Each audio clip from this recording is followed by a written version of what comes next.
In the last century, there has only been one shift in the world's global currency.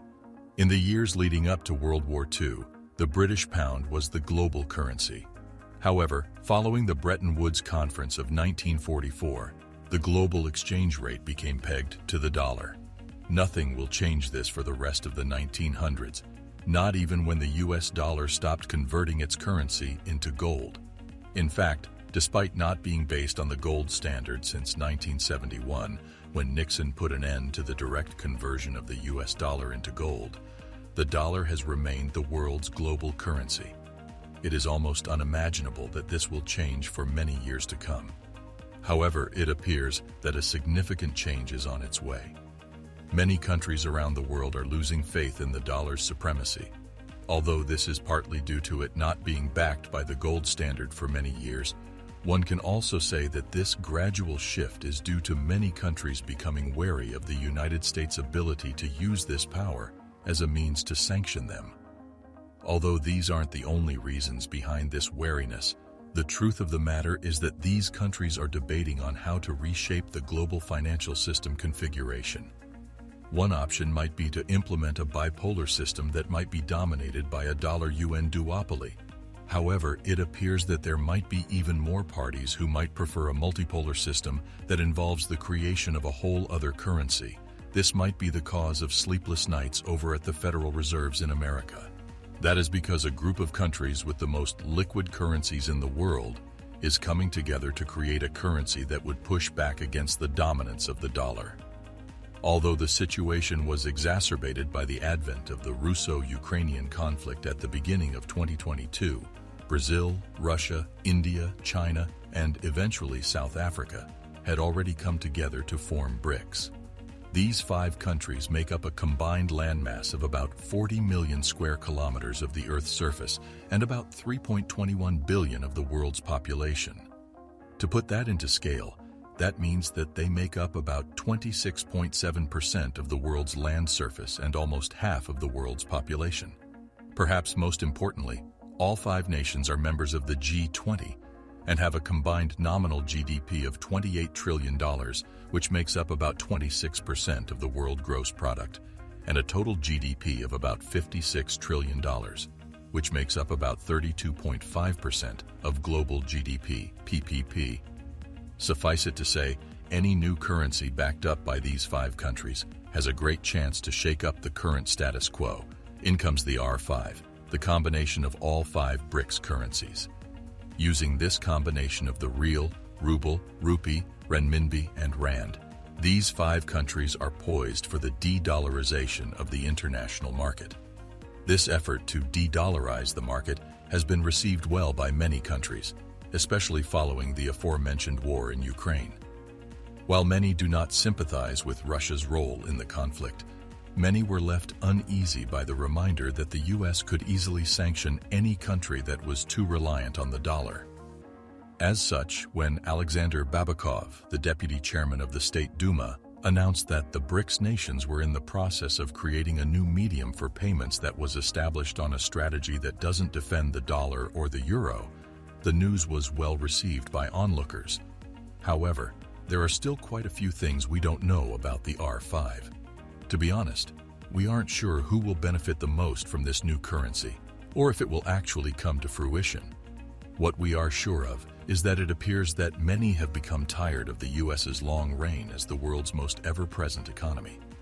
The previously mentioned influence over other economies to the point where the dollar could be used to sanction many countries reliant on the currency has given the US too much power in the eyes of these countries. As such, many may welcome a change in the system.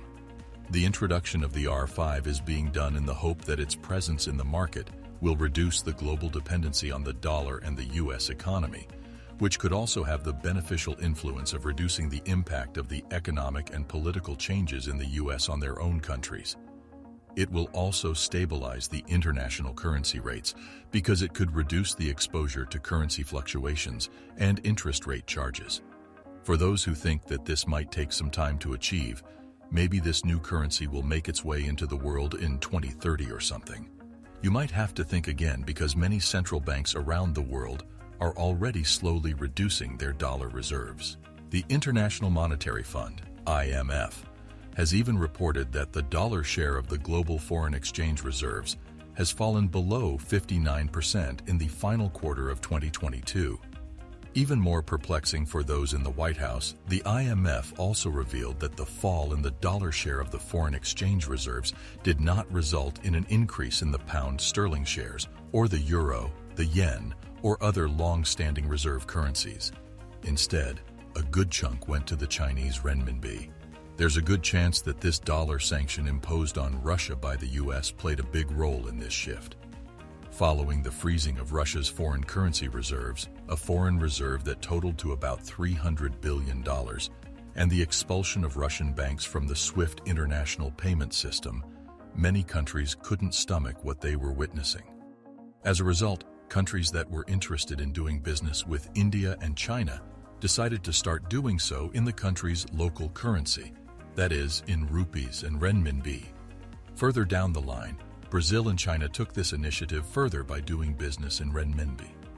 Following these trade activities, it appears to be that as many as 18 other countries have joined this move toward the de-dollarization of international trade. Even the UK, Germany, and the United Arab Emirates have started doing business with India, as they've all given their people permission to trade with India in rupees. As such, you can see why it makes sense for BRICS to come up with their own currency.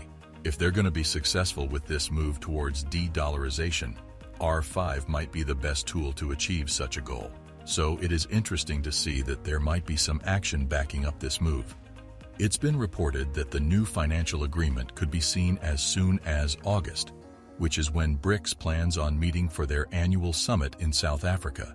This would benefit the members who see this as the most viable way for all members of BRICS, and perhaps those who might want to get involved with this new shared currency, to institute a new economic association that would be free from the influence of the dollar. The fact that these countries are already trading with each other in their local currencies shows how ready they are to make the next move. However, it might be easy to say that this would definitely work. What disagreements will come up as each country comes to terms with its roles in this economic agreement? For example, just last year, China and India were engaged in a violent skirmish in several locations on the Sino-Indian border. Could this influence the deal? The reality of the matter is that there is still quite a bit to be done before investors fully trust this new country. That being said, once this is done, this new currency will have the ability to stabilize their economies to the point there'll be enough money and economic growth for all involved. Nothing is certain until we enter the third quarter of 2023. The only thing that we know now is that people are indeed talking about a transition away from the dollar. As much as the introduction of R5 has the potential to help many, there are actually consequences that will follow the de-dollarization of the international market, especially for those who decide to bet on it. These are times when one must keep an eye on the situation in order to make sure their lives are not adversely affected by this change in the system. For now, however, we must wait and see what is decided during the August summit in South Africa. So there you have it. Be sure to leave a comment, and before you leave, why not like and subscribe? See you next time.